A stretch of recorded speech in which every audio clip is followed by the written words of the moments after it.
Down the ages, man has attired himself in as much finery as he can afford. We all love clothes with frills and ruffles, bibs and bell sleeves, capes and cloaks. So it's no wonder that just as clothes enrich our lives and they add a little class to our language too in a manner of speaking.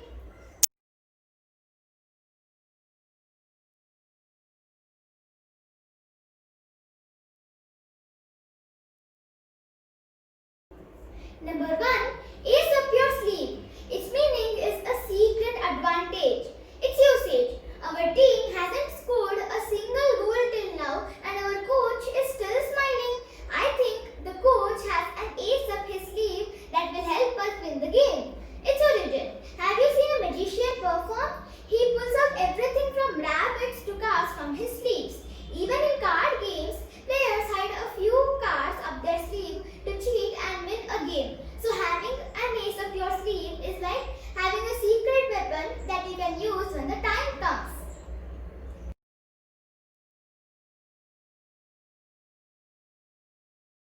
Number 2. At the drop of a hat. Its meaning is at once, immediately. Its usage. All the runners were crouched, ready to run at the drop of a hat. Its origin. Races have been started in many ways, sometimes the firing of a gun and at other times the waving of handkerchief. A long time ago, it was the dropping of a hat that signaled the start of a race. At the drop of a hat means to do something immediately.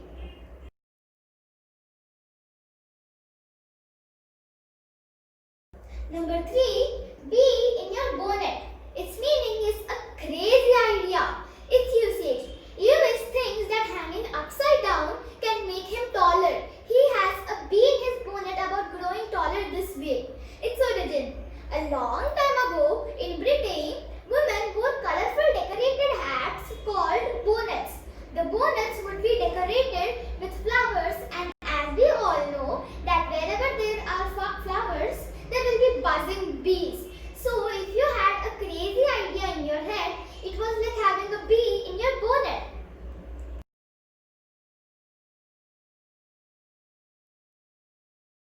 Number 4. Cloak and dagger. Its meaning is mysterious. Its usage. Nobody in town knows what goes on in Mr. Hyde's house. It is believed that he is into some cloak and dagger business. Its origin. A very long time ago, spies used to wear cloaks to hide weapons like daggers and swords. Since they looked very mysterious dressed in cloaks, anything that was mysterious and unknown was then referred to as cloak and dagger.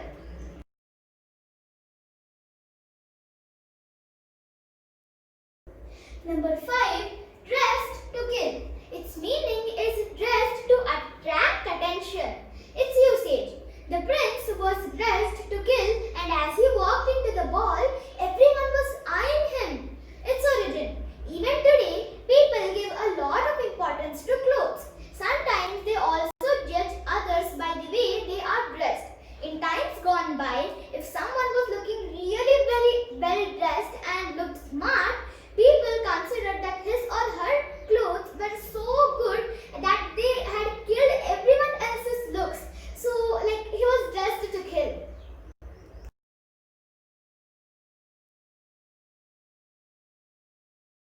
Number 6. Eat your hat. Its meaning is saying that you will do something impossible if your words are proven wrong. Its usage. The prince swore that he would win the princess's hand in the marriage or eat his hat. Its origin. It's impossible to eat your hat. So, it's like saying that you will do something impossible such as eating your hat if the words you have spoken are proven wrong.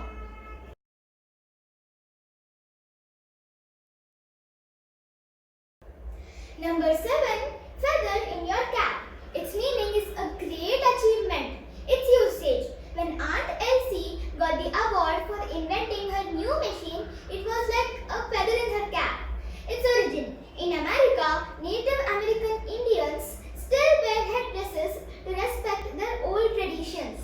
And the more the number of feathers in an Indian warrior's cap, the more his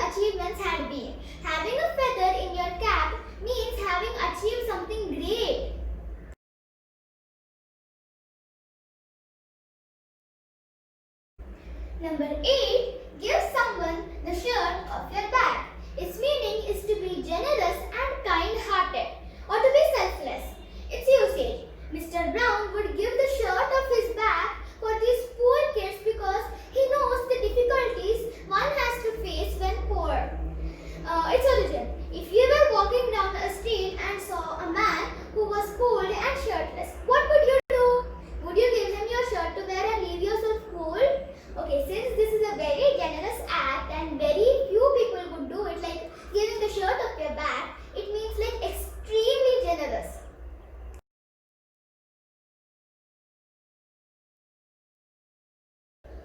Number 9. Goody two shoes. Its meaning is anyone who thinks that they are perfect. Its usage. Frankie always acts like he's a superior to all of us. It's because he's such a goody two shoes that no one likes him. Its origin. Do you know the story of the girl with one shoe on her foot? She wandered around wearing one shoe so that anyone who noticed pitied her and gave her another shoe. Then as soon as she put on both the shoes, she started showing them off to everyone she met and thought that she was just perfect. Ever since, anyone who shows off is called a goody two shoes.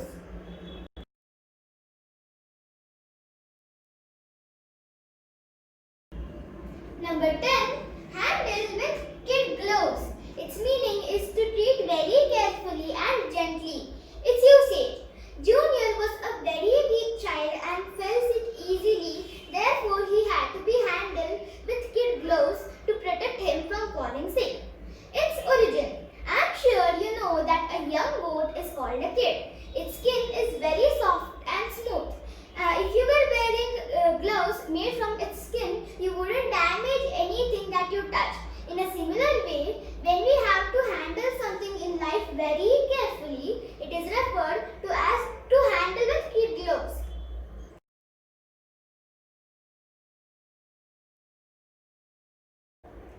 Number 11. Put on the wooden overcoat. Its meaning is to die. Its usage. My cat Tom was very sick as he was very old. Yesterday, he finally put on the wooden overcoat and I buried him in the garden. Its origin.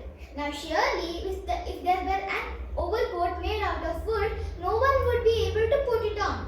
The wooden overcoat in this idiom refers to the wood of a coffin. It's a gentle way of saying that one is dead. When people died, they were buried in coffins and hence termed as having put on their wooden overcoats.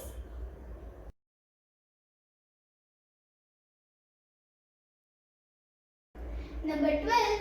Keep your shirt on. Its meaning is to be cool and calm and not to get agitated.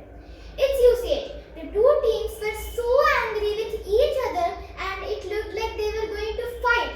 Thankfully, the referee mediated and told them to keep their shirt on. Its origin. I'm sure you have noticed that when people fight, they take their shirts off because it's very hard to move your hands to punch if you were wearing a shirt. That's why boxers fight bare-chested. Keeping your shirt on is to be calm and not to get into a fight.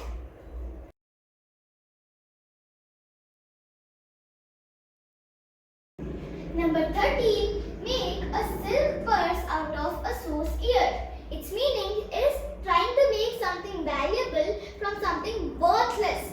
Its usage. Howard's shoes are old and cracked, but he's shining them in the hope that they will look new. Now isn't that trying to make a silk purse out of a sore's ear? Its origin. A female pig is called a sow and many of us still think that a pig is a very dirty creature. To make a silk purse, one needs silk which is very valuable. One definitely cannot make a silk purse out of a sore's ear.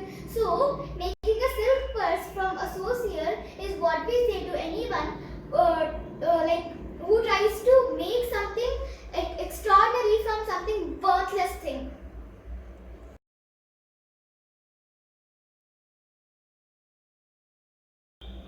Number 14. Old hat. Its meaning is not very new, quite old and uninteresting. Its usage. Mom said that we would go to the beach this summer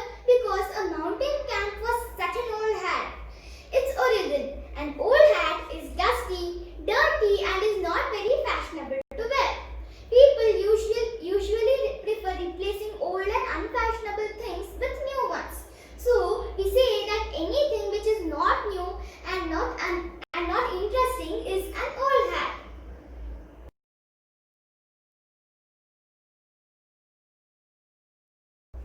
Number 15, on a shoestring budget. Its meaning is surviving a longer period with meager means. Its usage: the woodcutter and his wife built the little house on a shoestring budget. Its origin: a shoestring just means shoelace. It is not given much importance and doesn't cost very much. Like buying a shoestring isn't a very expensive affair, and anything that involves very little money is referred to in this way. So this idiom originated in America in the 1800s.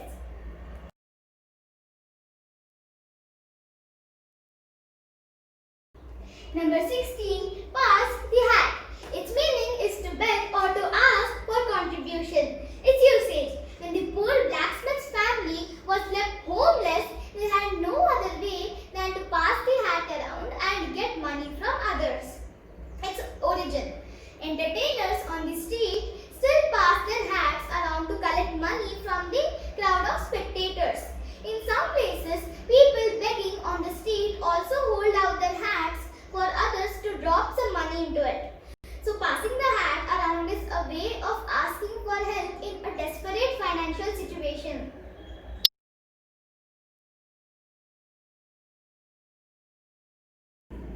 Number 17, stuffed shirt. Its meaning is anyone who arrogantly thinks that he is very important.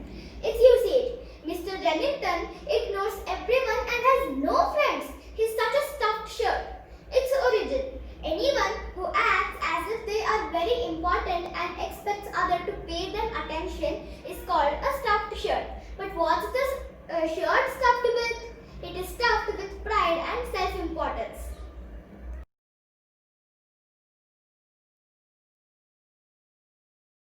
Number 18, take off your hat to someone. Its meaning is to admire or appreciate someone. Its usage: my father is an excellent cook. Even after a hard day at work, he comes home and cooks for all of us. I take my hat off to him.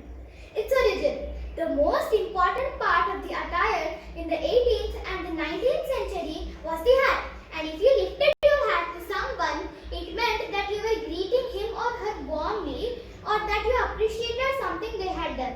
Nowadays, it's much simpler. We just smile or express our appreciation with words.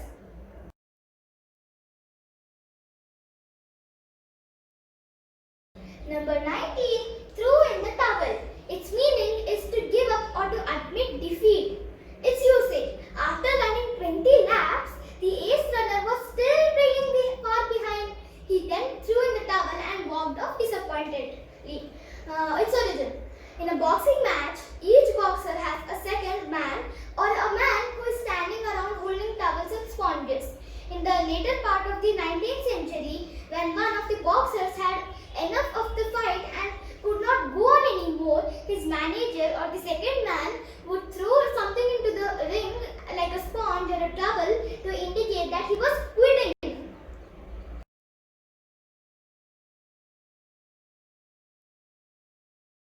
Number 20, wet blanket. Its meaning is a person who spoils all the fun.